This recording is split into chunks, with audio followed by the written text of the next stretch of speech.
Hi, this is Bob Sorrentino from Italian Roots and Genealogy, and I'm here today with Amy Panetta, and we're going to talk a little bit about her family, or probably a lot about her family from Casa Marie and Avellino and several places in Italy. So welcome, Amy. Thanks for being here. Well, thank you so much for having me, Bob, and thank you for having your podcast because it's so inspiring to people, and the way that you have your beautiful conversational style is just inspirational. I come away with so many really wonderful gems in my work. So Oh, thank you, fantastic. thank you, and I didn't even know I had a style, so I appreciate that. Ah, just it just seems to emerge. Yes. Um, Well, I try to make it as just if we're sitting around the kitchen table and just, talking about old times and talking about relatives and things like that. Um, I love it. and Yeah. I know you're a accomplished musician, unlike myself, who is an unaccomplished musician. No. I'm a music teacher. Yes, I teach independently piano and other instruments as well, often beginner instruments. But during the pandemic, I was fully online, so that was fun. And then now it's nice to be with people in person. It really, there's just nothing like it. But it's interesting how music and culture and food just are all wrapped up together, and so this genealogy has been something that really has uh, become well, it's always been there for me as an interest since I was very young. Alongside music, I was always interested in well, different cultures of the world, but my own as well. Understanding where I come from and my heritage, and utilizing any opportunity I could, any school project to do something that reflected my interests or background, or things that I was, my any newfound interests that I wanted to explore. So, I remember even in elementary school, my grandmother would we had this sort of multicultural was the word growing up. I think the language has changed around this, but we had kind of a multicultural sharing at school, and my grandmother made ricotta cookies for me to share, and I loved sharing that, and I loved hearing about everybody else in my classroom, whether they brought something from their whatever heritage they came from. I grew up in northern New Jersey, so um, so it just wove in. And by 2007, I started a family tree on Ancestry. Thankfully, I actually started it up when it was actually Christmas Eve. And I started it up the next day. We had relatives over, and usually it's the Christmas day is a little bit more relaxed than Christmas Eve. So we had the older generation over, and I figured that would be a fun time to have them, tell me more about my background, and how the family immigrated to New York and New Jersey. But it was very interesting to be able to get some details about the names of previous generations and siblings and things of my great grandparents and things, like the Capri side, where my grandmother's parents were from, that in particular. And I always had this longing to know more about where the Panetta side comes from. And I knew that there were some details that I would hear. I would ask questions every so often. Every few years, I'd ask a question. I'd be over in my aunt's house, and I'd ask more questions, and she'd be able to rattle off some names and some details, but she didn't know exactly like the town and or the address or anybody to contact, or at least she didn't share that with me.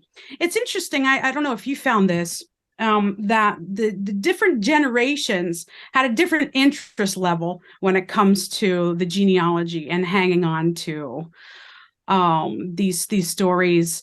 Some wanted to kind of create their own identity, you have the first generation, which arguably some people have different definitions for what's a first generation Italian American.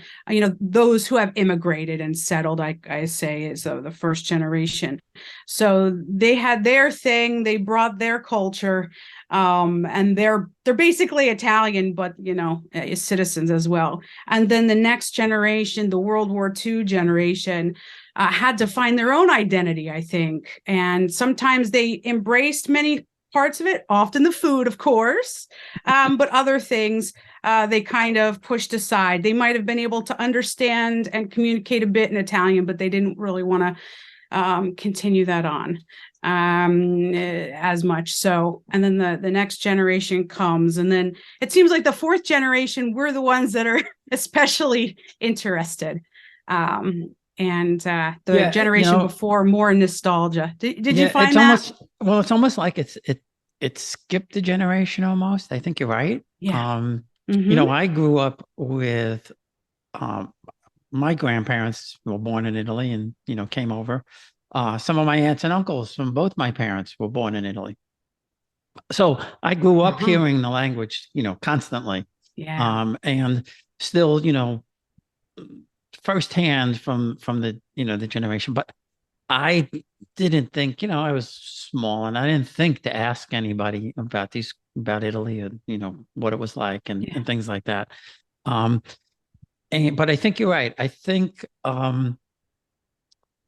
probably towards the end of my generation and going into the next one, it kind of got lost, and now there seems to be a resurgence. In fact, I see people on Facebook asking, they want to give their kids Italian names again. Yeah. Where my generation, it was Robert and John and, things like that. Exactly. Yeah. There is I feel that there is a safety now and it's kind of stylish Italy is beautiful. It's beautiful to travel there, beautiful food, beautiful culture. So it's something that people are really embracing. And the World War II generation, and I love that series on PBS, the Italian American series, and it really made me realize that the World War II kind of generation to go and fight in World War II was like an initiation in a way to American to being considered a real American. All right, they're part of it now. The interesting thing about that was. And I still have my mom's mother and father, their alien registration card, almost like an enemy alien. And they had to have an ID card with their photo and everything. And they were in their 60s. Wow. Yeah. And what's funny about it is that, initially at the start of the war, the Italians really weren't being considered that much for service and things like that. But then they had to take that stigma off because they needed all these Italian Americans to go fight.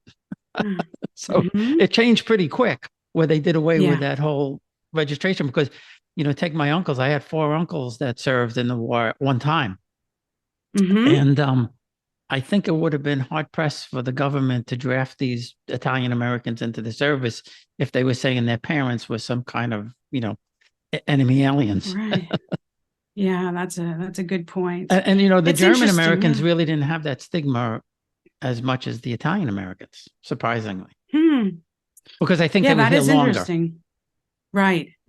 Exactly. They did come earlier. Exactly. For your background, were your relatives settled? Did they have their citizenship, or they must have been considered enemy aliens if they had a special card? Is that right? Yeah. The only one who wasn't considered was my father's dad, who naturalized in 1939. So he was an American citizen, but my grandmother was not. Okay. So she had to have a card. Oh, wow. My mom's parents never became citizens. Okay. And they both had to have the this alien Wow. registration card. Because, Uh, wow. And you hear so many stories of people, having to go to different camps and things like that because they were well, the found out. Italians didn't, the Italians some went, but it Mm-hmm. wasn't as bad as the Japanese. And Mm, in New York, I don't think it was as bad as on the West Coast. For some reason, okay. many Ah. of the Italians on the West Coast, like around San Francisco and places, Mm-hmm. uh, from what I've seen and heard and read, that seems like more of them, but maybe there was a smaller community there. I'm not really sure what the reason was. Sure. Um, but like I said, all my uncles, by the end of the war, my grandmother had uh four of her six sons were in the service. My one Mm. uncle was he had a medical condition, so he didn't go in, and my other uncle was still in Italy. My oldest uncle was in Italy Mm-hmm. still with his family, so Yeah. he Yeah. obviously didn't have to go. But Right. thankfully they all made it through. So Exactly. that was fine. Yeah. Uh, Well, that's so good. so now what, doing your research, what interesting facts and things have you found out about your family? There are a lot of interesting things when we're talking about like this sort of fourth generation, sometimes the third generation too, just a sort of a circling back, a nostalgia for the past, and then coming to what it was 2007 where I did my tree, and then I, like a lot of people, I think, hit a brick wall because they're like, okay, I found out my some information, but they're not able to go further than what is in the United States, the records that are found in the United States. So I kind of set it aside for a while. It was the same with, I have the Polish, my mom's side is Polish and Irish and English and et cetera, et cetera. But uh, we couldn't find that much information at that time. But then, advanced to 2019, and it's a summertime, and my mom often likes to DVR things that she finds interesting on New Jersey television for me. And she recorded a segment on one of her shows. She likes the CBS morning show on Sunday. I believe it was on that segment where they talked about juris sanguinis immigration, where you can get citizenship if you are. It doesn't matter if it was older than your grandparents or your parents or grandparents or even great grandparents. Certain people can still get their Italian citizenship. So, um, and I was like, wow, really? Like, wow, I could do that. That would be really cool. And I kind of, got sort of stars in my eyes. So really that was sort of the spark of inspiration. But really, and to go to your question and the point of your question too, it's like I really that was sort of a motivating factor for me to go back to my tree and see that I was able to actually get more information than what I thought originally, and to start compiling the documentation for this, and also to discover whether or not there are rules. I'm not going to go over it too much, but you have to have certain relatives who are settled at certain times. Like, for instance, my grandfather had to be born. Let's see, it was before my great grandparents, before they became American Right. citizens. Mhm. So there's a whole, kind of complicated rules around that. But just to like go through all the census information and see, okay, where the years that they were marked as aliens, as you're mentioning, in the census, and what years they appeared to be citizens, and which year my grandfather was born. And I discovered, yes, indeed, he fell in the right category. And so that's one discovery that was very happy for me to know that I do have a lineage where I can claim citizenship, or what the real term is, I am already an Italian citizen. It's just a matter of getting recognized, and that's a huge process, you know. So Yeah, yeah. that is a I beautiful just thing. got word. I started way too late. I wish I started before, but I just found out today that all my paperwork is done. So now I Oh, need to I need to find the right person to get me into the council at a lot quicker than 4 or 5 years, or I have to figure oh out a way of wow. doing this sooner because I don't have as much time as you to get it done. Yeah, I wish you the best with that. I know it's such a process. It takes a long time, whether you hire, you know, a lawyer or whatever help or support. It takes a while, especially with if you're in New Jersey, I believe you're in the New York Yeah, consulate the area. it's the New York. Yeah. So do you Yeah, know why they came? You get any stories as to why they migrated? I'm assuming that that it was all due to really, you know, poverty for sure. And just looking at the tenor of the country at that time, that it was southern Italy was, you know, overpopulated, and it was just when they joined together as a nation, it really, there was a lot of stress and strain in southern Italy, and so they came. And so I through my research, I've been able to connect with other family members who are older, who did know, you know, a lot more of the situation in Italy. What was wonderful with that, and I'll reconnect. When I did all this research, I started doing this research, I really got really involved with it. And I went down rabbit hole after rabbit hole. And a lot of people who are listening probably can relate to this, like, you know, staying up all night, like researching, because it's really fun. It's really engaging. It was a really fun activity to do, especially like during COVID, and actually even before that for me, just getting really involved and engaged. And there's this, you know, this really pretty much lifelong dream to be able to contact a living relative who lives in Italy still. And so I was able to do that. And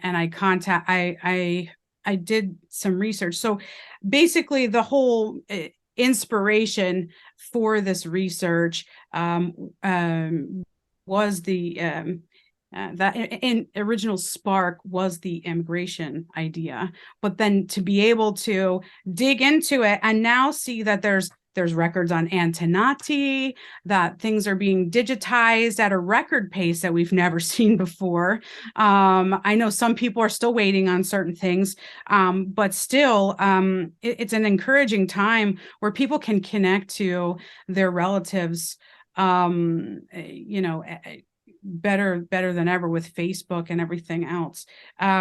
So what was wonderful was my godfather, he was really interested in ancestry, and he was actually, I think he originally got into it when it was still a CD-ROM back in the late 90s. So Yeah. we I contacted him, and you know, and we kept asking my uncle, my great uncle, you know, where were we from? You know, he actually went back in the 1970s, and he went with his brother-in-law, and we were like, well, where did you go? Who did you see? And he's like, I don't know, talk to this guy. So he sort of, there's this relationship, like he was, they're interested in some aspects, but also not interested, and they sort of want to forget certain aspects of it, which is interesting. But through that, you know, I talked to my godfather and realized that my great grandfather in the photo here, he had a brother, and he actually had two daughters who stayed back in Italy, and the other two came. So I found, so those folks I was able to connect with first.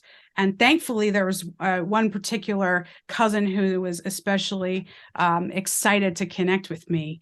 And I was able to stay with her and meet her for the first time in October, September to October. the end of September to the beginning of October. And I reconnected with her, but then I started asking questions about, these other people that I found on the passenger manifests. I started asking about, there's this Emilio that's showing up. That's the really wonderful thing I started doing to really educate myself about Italian immigration. I went and genealogy. I went to some videos, and you might have heard about this before, the whole concept of the fan club. You try to find the friends, the neighbors, friends, family, neighbors. And it really seems to me like this sort of Paisan connection, this like magical Paisan connection. Because they, when I envisioned this when I was younger, I thought, oh, it's like this lonely person coming over on the ship all by themselves, trying to make a new life. But really they had a whole community who was doing this at the same time. And they had contacts and they had people. And unfortunately, I don't know the story of how and why exactly they came over, but it was fascinating to find. That's the real secret with this research, and it's where we have to think outside the box, right? So you look at a manifest, you find your great grandfather, and you can see who they are arriving with. Who have they come over with? Who else came over from your town? From that town, and I started researching their families. So this side of the family here is from Frosinone. It's a municipality of Veroli, and a little village within Veroli. And so just finding all these people who are from Veroli coming over was just fantastic. And then also seeing my great grandfather's brother, who he went with, and I realized that my great aunt and great uncle, both of them came from the same village, which was really neat. I didn't realize that. I thought maybe they were from different areas in Italy, but they actually both of their fathers were from the same village, so they had that whole connection of their people. And to see, oh yeah, like my aunt's father and that great uncle, great uncle I was talking about, they actually traveled to Canada at one point together. It was really interesting to see all these really neat connections. So I made a connection with, there was this Emilio I kept seeing, and I just inquired with my cousin in the village, and also I started friending. That's the other secret too, to start friending people on Facebook who might know things with the same surname and things, and maybe somebody will answer you. Thankfully, they very warm, very kind folks there in that village, and were able to answer me. Not everybody answers me, but a lot of people, they do help me out. And one man, he really gave me some information and was able to tell me a lot about my Emilio side. And then people started friending me on Facebook, and I connected with a man, and he was able to shed some light on the harshness, the poverty that they faced. And his mother was her name is Anna, and she apparently, so this area, it's outside of Rome, about a couple hours, and it's known as La Ciociaria. It's kind of like this. It's kind of carved out of the mountains, and it basically makes up Frosinone. And apparently, the women in that area were known for their health and their good breast milk. So they would be often asked to be the wet nurses, or not asked, but hired to be the wet nurses. So I found out that she was the wet nurse for he's still actually alive, part of the royal family, Vittorio Emanuele. He's the Prince of Naples. He calls himself the Duke of Savoy. So she was the wet nurse for him, and was taken to the coast at the holiday residence. And and she had basically a lifelong relationship with the little boy, with the prince, and they would write back and forth to each other. So she has Wow. photographs of him.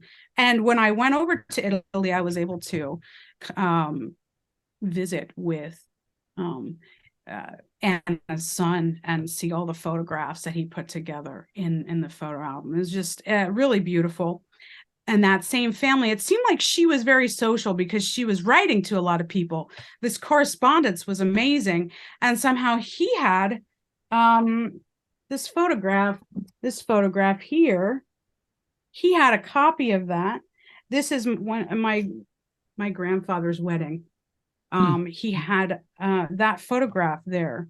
And it was amazing to see that he had this stuff that, didn't even realize that there was much of a correspondence back and forth, because I was told that my relatives couldn't read or write, or could barely read or write, from that side of the family.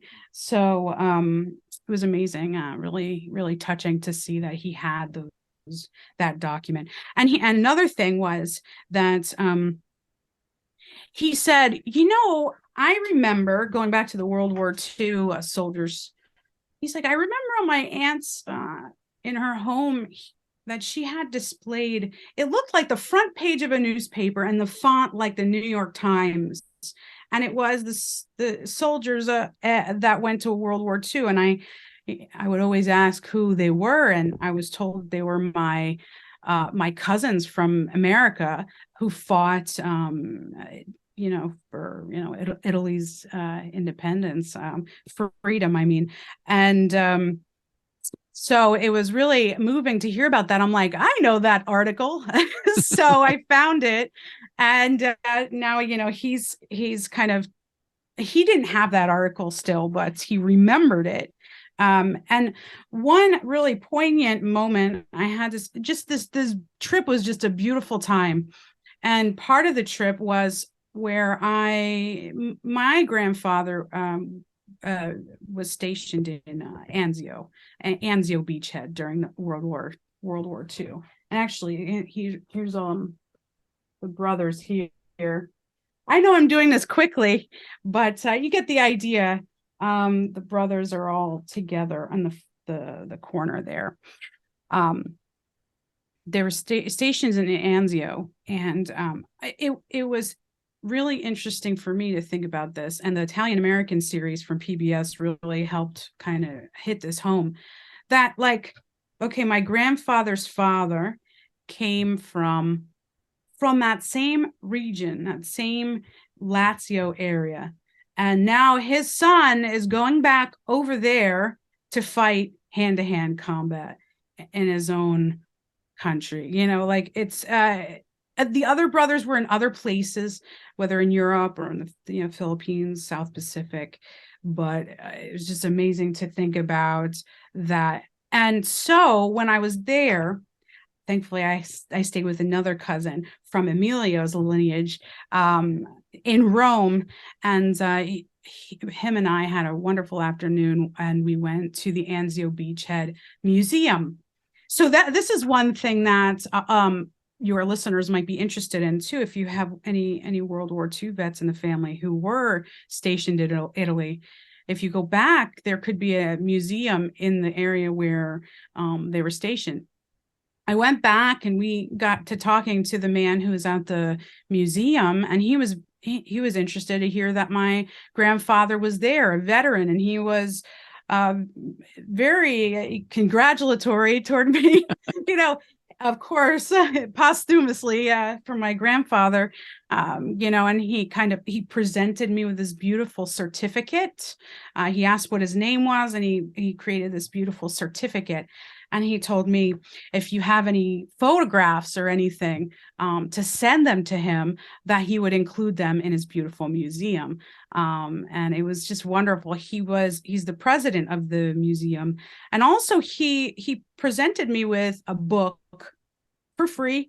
And it just compared the landscape of what it looked like during World War II times, in that Anzio area and what it looks like now, and sort of, and it was really neat. I gave it to my dad so that he can have it at home, but it was a beautiful thing, and he presented it to me. And see, I can understand a lot. I can communicate with, a lot of the kind of the niceties and the different phrases that you would use in Italian, basic phrases. But I could understand what he said. He said, "Well, this book is nothing. You helped to your grandfather helped to provide freedom for Italy." I was like, oh.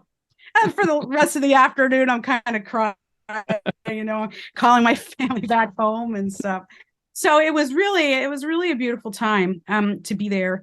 Anzio Beachhead. So I think he's getting those materials ready for, I just sent those things over to him, which is a beautiful thing. So, and so a lot of these experiences are very special, and to reconnect with living relatives, that's something that's I'm passionate about.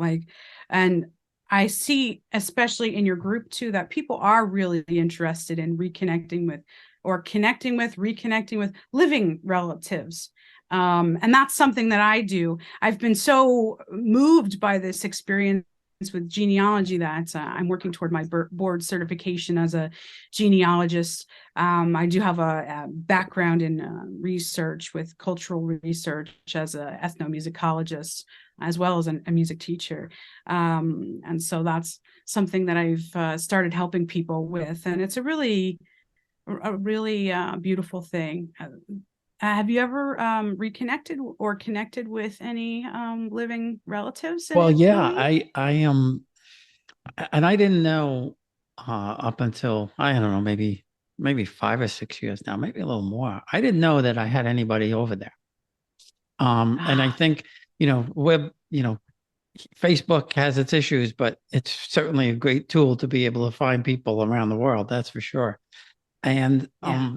one of the very first that I connected with, my mom's family, maybe distant. I haven't really been able to find anybody there, but and most of her family had come over.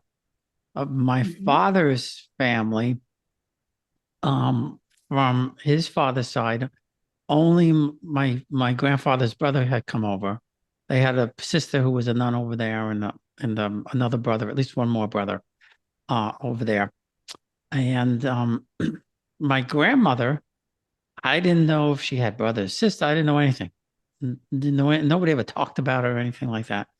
Um, the only thing I remember from like 40 years ago, my father mentioning that for some reason out of the blue, he said that there was family in Torre del Greco near Naples.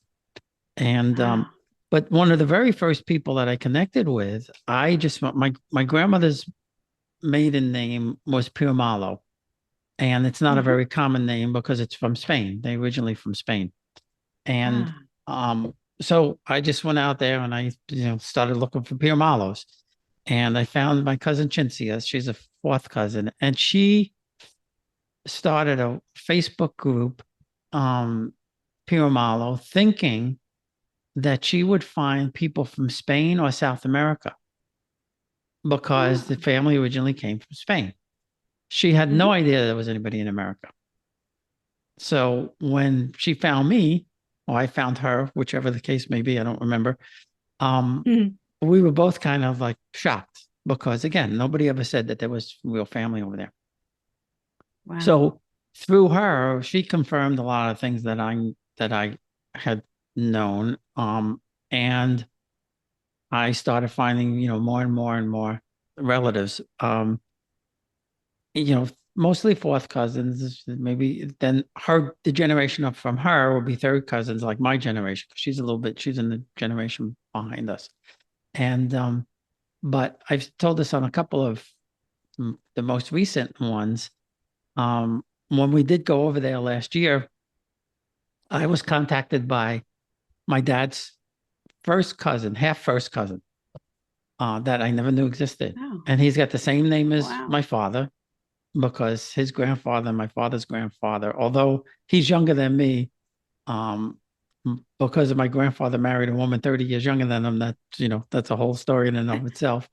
But he took us to the home of my father's first cousins from my grandmother's youngest brother. These women were both in Mm, their 90s. I had no idea. Nobody ever talked about them. I had no idea that they even existed. So wow. to find, you know, my first cousins once removed and meet them in Italy was just beyond anything I ever thought I would find when I started this stuff. And they were just so great. I Wow, mean, that's everything was, fantastic. they were just so wonderful. So, I tell people all the time, you you, you have to go in there, put the names in. If you know what a town, go into the, sometimes Hmm. there's a group for the town. Um, my group on Facebook, which is, I never thought I'd hit 10,000 people in there, but I see more and more people finding each other in there, because they'll say that Yeah. my family's from this place and here's my last name. Oh, I have them in my family. And they're making connections Oh, through there, which beautiful. blows me away because I never expected. I thought maybe I'd have 100 or 200. And Yeah, actually, that happened to me too. Exactly. In your group, because for the other side of my father's side is from Capri. So somebody was asking about something about Capri, and I don't always hear about people researching, in that area. And so I put a comment, and then somebody sent a message also, and I connected with somebody somehow through there, and it turned out that we were, matches, as family matches. So we're still trying to figure out how we are all connected. But that's something that, if you don't mind me saying, I started a Capri genealogy group. You could find that facebook.com/groups/Capri genealogy. And it's been nice to be able to connect and have a place to start to discuss these things. And I'm starting to find some really interesting people joining the group with really interesting stories. So if there's anybody out there that does have some Capri relatives that they're researching, that would be wonderful. I that's the thing, the Capri part of it. Now, with the citizenship, of course, it's easier and to go with the male lineage Mhm. to gain the citizenship or the recognition of the citizenship. So my other great grandparents from Capri, they actually, when my great grandfather brought over my great grandmother, they came to the United States and they were already citizens. He was able to get citizenship right there and right away. So that meant that I couldn't really gain citizenship from that side. Yeah, Um, yeah.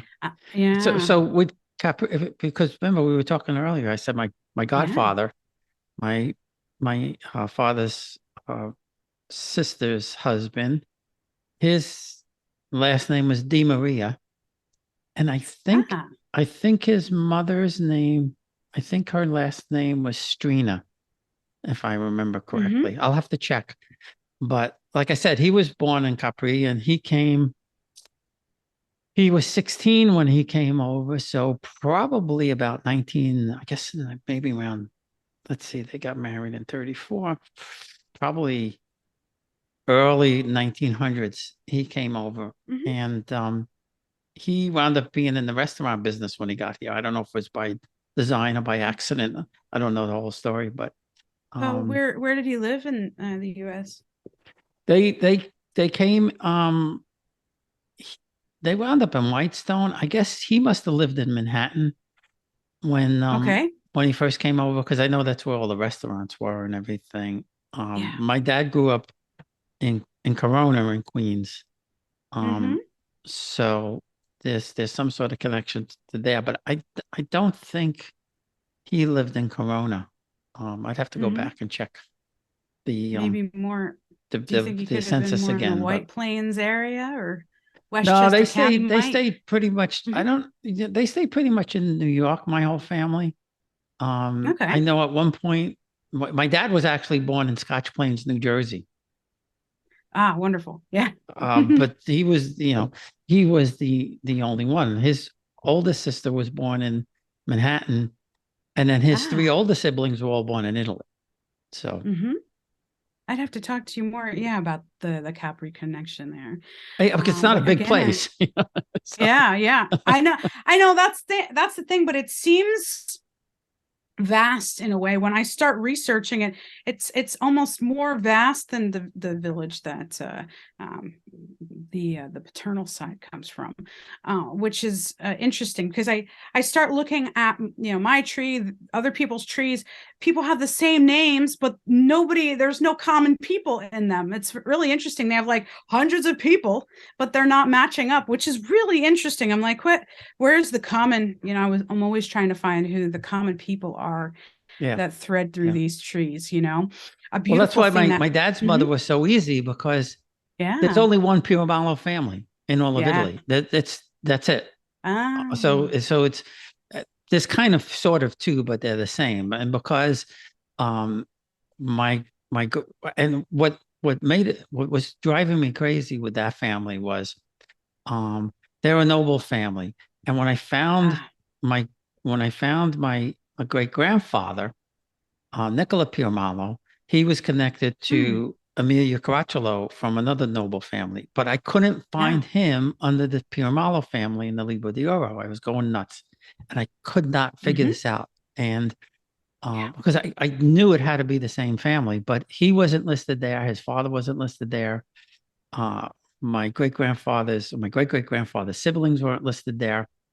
And I Mm. eventually, with the help of Cinzia, what happened was that my great grandmother, my third great grandmother was Beatrice Capici Piccicelli, and Oh. she inherited the title from her brother as Duchess of Capricotta because there were no, her brother had no male heirs. So very unusual Mm. for an Italian woman to actually get the title, but there was nobody else to give it to. Uh-huh. So she got it. Yeah. Her son became the Duke, and when he became the Duke, he merged the family names. So at one time it was Capice, then it was Piccicelli. Those two families merged at one point. Well, he put the Wow. Piromallo in front of it because the Capici Piccicelli, they were, I guess, they were more famous or more noble than the Piromallo family. And the way my cousin Uh, says it, well, we had all the money, but they had the name, so he changed it. Anyway, that's what oh, happened. wow. So Oh. when you look at the Libra d'Oro, that's why his family, the heirs family, the Duke that inherited the title, they're all Piromallo Capici Piccicelli, but Wow. all the other children, his brothers and sisters, still have just the Piromallo name, and that's not recognized. So because the title all went down that one line, so they don't show up there. So, and Mm. it took me, I can't tell you why, it was making me crazy. Um, Wow. but I do have the birth records. I have the birth records Yeah. of my grandfather. I Hmm. have his father's birth records showing that he's the son of the Duchess and the Count, but they don't show up on the nobility under this family because of the way they changed the names. And when I said to Sure. Chintzia, she said, "Yes, that's the way it did, but we're the real family." And they The had story. Yeah. and they had from what I could from what with her help, what I've been able to put together is my third great grandfather owned at least 5 or 6 homes throughout Calabria, Naples, Sicily. And this, some of them are still there. Unfortunately, I don't own any of them, but we Yeah. did go to a couple. Yeah, we did see a couple. Oh, Um, so nice to go there. Yeah. It's a and I'll beautiful tell you thing one there. funny story. When we went to the one in uh, outside of Naples, in Mesa di Soma, it's now like I guess it's like an apartment type of thing. the palazzo has all been split up, but the crest is still in the ceiling and on the floor and all that. And they brought me into this courtyard and they said, look up, you see that second floor balcony or window? I said, yeah. They said, well, the your third great grandfather, Giacomo, he would, when it was his birthday, he would roast the pig and he would get all the peasants drunk and then throw money off of the balcony. Oh, wow. I said, well, that's not the nicest story that you want to hear about your grandfather, but Never a dull moment in these stories. but So many juicy stories. Yeah, like that. Yeah. Wow. and so through them, I've been able to trace back to 30, 40 noble families in Italy. Wow. And that's what's in my book, the stories of some of these families, and talk about juicy. And the reason I did it was because we know about the nobility and the royalty and Spain and Italy, not Italy, Germany, Yeah. and England and France.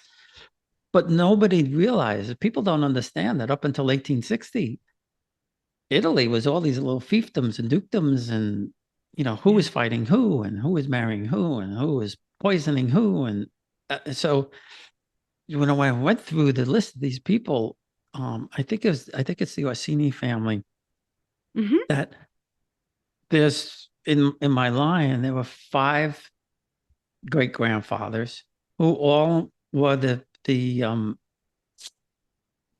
the justice of the certain town or area. And the justice was basically the guy who would sign the death penalty. And it was the son, the father, the grandfather, the great father, for 5 generations. It was like almost like the family business that these guys were the chief executioners for this town. Wow. Now, my mother's family comes from farmers in Torito Bari. And, Yeah. I kept going through those records, and it was a farmer, farmhand, seamstress, farmer, seamstress, farmhand. Contadino. And then finally I found like one of them going back into like, maybe 1700 something, 1780 or something like that. He was like a forest ranger. And I was like, oh, finally somebody in this family did something other than being a farmer. Yeah. Yeah. It really is. It's very interesting. And then it just opens the door to start to research, well, what was that culture like in my great grandfather's village, or that area, region, La Chocheria, the traditions that are part of that area, which is just fantastic. I started kind of getting into that. I keep holding this up. This is my own personal copy. Actually, a cousin of mine printed this up for me. But it was a project I put together, how my great grandparents, this set of great grandparents, how they immigrated to the United States. And it was wonderful. I put it together for Christmas of 2021 for my relatives. And then I had to revise it 6 times over the rest year, because all of a sudden different things changed, and all of a sudden people were out of the woodwork came and told me some very interesting stories, how it's related to different people. Or one thing that was really wonderful to find out was that everybody in my dad's, like a lot of the Italian folks in my dad's town growing up in New Jersey, they could probably all be related to each other in some particular way, whether by blood or by marriage, really. A lot of people married to each other. And I'm not suggesting incest here, but I'm saying that, this person married this person, but this person is my great grandfather, and this person is this, and they're all kind of connected within that family. So it's interesting to know that my great grandfather, his cousins came to the town, and then one particular cousin, a descendant of let's see, he would have been the the son of so he'd be a second generation. His name is Muzzy Mazzoni, and he actually is a very a drummer, very very fine drummer. He passed away in Las Vegas. He worked with Gene Krupa and Tommy Oh, wow. Dorsey. He even constructed his own drums, his own custom drums. And I've actually, even through that, just the lineage of, he also was a well-known music teacher in that area, and connecting with his old students was really interesting, because people would be in these public groups on Facebook talking about him, and it's just fantastic. So it's really interesting, these connections, and also realizing that a lot of the Italians, like I said, were actually connected in some way. It makes me feel like that there's just this larger community than just my family, and I love the way that they lived. It's a sad thing. They spent about 100 years in this particular town in New Jersey, and it's they all lived on the same streets, and Yeah. could Yeah. walk and see each other. And I realize, there's such a change, and why I do this work too is that there's such a change in society, and my generation, or me personally in my family, it's the first generation where we didn't live in close proximity to our other generations. Yep. Grandparents could you walk to the corner store and see your grandparent or aunt or uncle or cousin. My mom grew up in Jersey City, and she was living in the same building as her grandparents or aunts and uncles and things like that. So they're right there. And so to be in a separate town, and my grandmother was 7 miles away or so, or 7 minutes away by car, but it's still, it's a big change, I think. So our lifestyle has changed so drastically in the last, 50 years, that there are so many things about the memories that people hold now that are really precious. And I just try to engage with people as much as possible and get, as many stories and information that I can, because things are changing so rapidly that it's just never going to be the same again, Yeah. Well, that's this, a few of us older guys, because, my parents' generation is pretty much gone, Yeah. and, there's, a bunch of us now are trying to preserve as much of that as we can. And that's why when I was talking in the pre-interview, that I'm trying to put this Ken Burns style type of thing together with people who, if they have movies from the 30s, 40s, 50s, and 60s, and if you're listening, get in touch with me if you have it, to try and put something together like that to show how we grew up. Because, some of those things about the Italians and things are great, but a lot of it focuses around, Frank Sinatra and Joe DiMaggio and those people. It doesn't show the regular families like us. And to your point, I spent every Sunday at my grandmother's, every Sunday and Thursday, because my mother used to take care of my grandmother on Thursdays. So it was her turn. And we didn't live in the close, but we lived close enough, and we were there all the time. But a couple of my uncles lived in the same town. So, I would walk to my uncle's if he was going to my grandmother's on Sunday in Corona from College Point. I'd walk to my uncle's, and he'd let me drive the car when I was 12 years old. There was one long straightaway, and he'd sit on his lap and drive the car.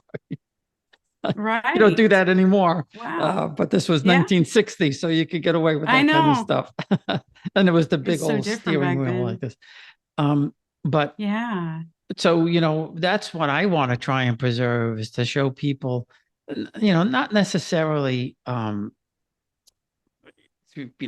Italian parades or things like that, but just that, I have my parents' wedding on film, and my other friend Tommy has his parents from 1939 on film, to just show that we were assimilating, but we still had our own culture, so that's the goal. I hope it works out, but we'll have to see. Right. I really do feel like, Italian American culture And it could be different in whatever city or region in the US or wherever else in diasporas all over the world. But there is really a specific culture that things were changed and morphed in so many different ways, but we do things differently here in North America, a little bit differently. I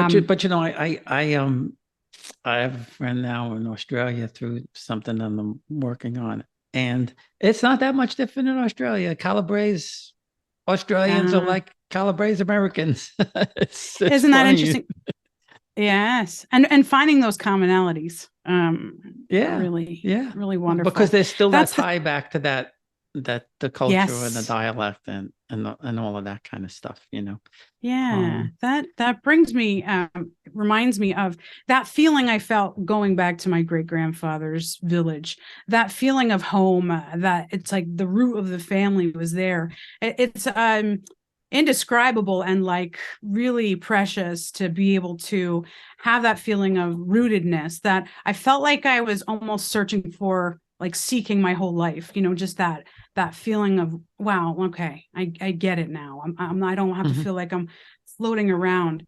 I think that there has been certain things generationally that have come down, and now that we feel safer, that we can go back and kind of revisit these things and sort of heal sort of generational things. Maybe certain aspects of the culture had to be sort of forgotten about, maybe the language, and other things that some of us now are kind of going back and revisiting and things like that, and kind of healing in certain ways, because that it's a traumatic thing to immigrate to a country, and leaving your country and never seeing your family again, perhaps, and actually during this time, I also was becoming an immigrant myself.